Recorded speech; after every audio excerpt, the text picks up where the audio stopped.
গাজায় আরও ভয়ঙ্কর যুদ্ধের ঘোষণা দিলেন ইসরায়েলের সেনাপ্রধান। হামাসের কাছে থাকা ইসরায়েলি বন্দীদের মুক্তি না দিলে গাজায় আরও বড় ধরনের যুদ্ধ চালিয়ে যাওয়ার ঘোষণা দিলেন তিনি। ইসরায়েলি সেনাবাহিনীর প্রধান হুঁশিয়ার করে বলেছেন, গাজায় হামাসের হাতে জিম্মি থাকা বন্দীদের মুক্তি না দেওয়া পর্যন্ত যুদ্ধ থামবে না। তিনি হুমকি দিয়ে বলেন, অবরুদ্ধ উপত্যকায় আটক বন্দীদের মুক্তি নিশ্চিত করতে আলোচনা ব্যর্থ হলে গাজায় যুদ্ধ অব্যাহত থাকবে। শনিবার আল জাজিরার প্রতিবেদনে বলা হয়, ইসরায়েলি সেনাবাহিনী জানিয়েছে গাজায় ৪৯ জন বন্দী রয়ে গেছে, যার মধ্যে ২২ জন জীবিত বলে মনে করা হচ্ছে।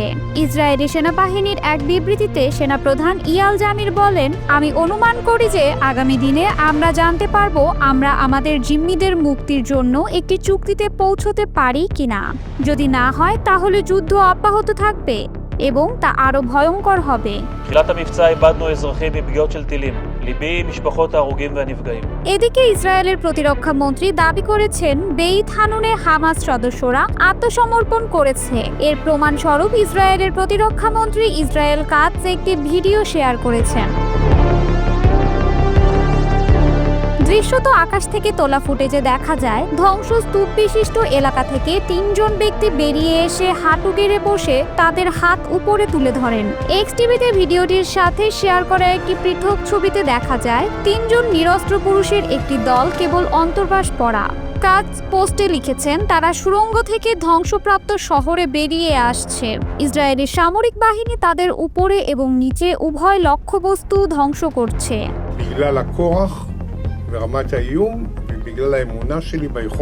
শনিবার ইসরায়েলি বাহিনী উপত্যকা জুড়ে একের পর এক আক্রমণ চালিয়ে যাওয়ার সময় তার দাবিটি পোস্ট করা হয়। এদিন ত্রাণকেন্দ্র সহ বিভিন্ন স্থানে ইসরায়েলি হামলায় অন্তত ২৪ জন নিহত হয়েছেন। তবে প্রকৃত সংখ্যা আরও বেশি, কারণ দিনের সব হিসাব এখনও সমন্বয় করার কাজ শেষ করতে পারেনি গাজার স্বাস্থ্য মন্ত্রণালয়।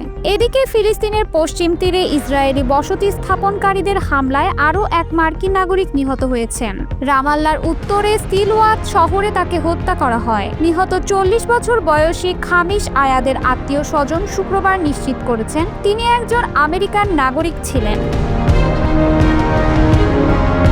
আল জাজিরা জানায়, অধিকৃত পশ্চিম তীরে বসতি স্থাপনকারীদের হামলায় নিহত এক মার্কিন নাগরিকের পরিবার প্রেসিডেন্ট ডোনাল্ড ট্রাম্প প্রশাসনের কাছে ঘটনার নিজস্ব তদন্ত শুরু করার আহ্বান জানিয়েছে।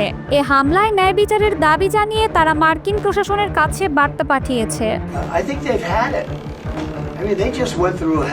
৫ সন্তানের জনক এবং শিকাগোর প্রাক্তন বাসিন্দা আয়াত। এ নিয়ে জুলাই মাসে পশ্চিম তীরে দ্বিতীয় মার্কিন নাগরিক নিহত হলেন। ওই মাসের শুরুতে সিলোয়াদের প্রতিবেশী শহর সিনজিলে ২০ বছর বয়সী সাইফুল্লাহ মুসালেটকে পিটিয়ে হত্যা করে ইসরায়েলি বসতি স্থাপনকারীরা। আয়াদের আত্মীয় স্বজনদের সমবেদনা জানিয়েছেন কাউন্সিল অন আমেরিকান ইসলামিক রিলেশনসের শিকাগো চ্যাপ্টারের অপারেশনস কোঅর্ডিনেটর উইলিয়াম আসফোর। তিনি এই হত্যাকাণ্ডকে পরিকল্পিত বলে বর্ণনা করেছেন। আসফোর বলেন, আমরা মার্কিন বিচার বিভাগের কাছে পূর্ণ তদন্ত দাবি করছি।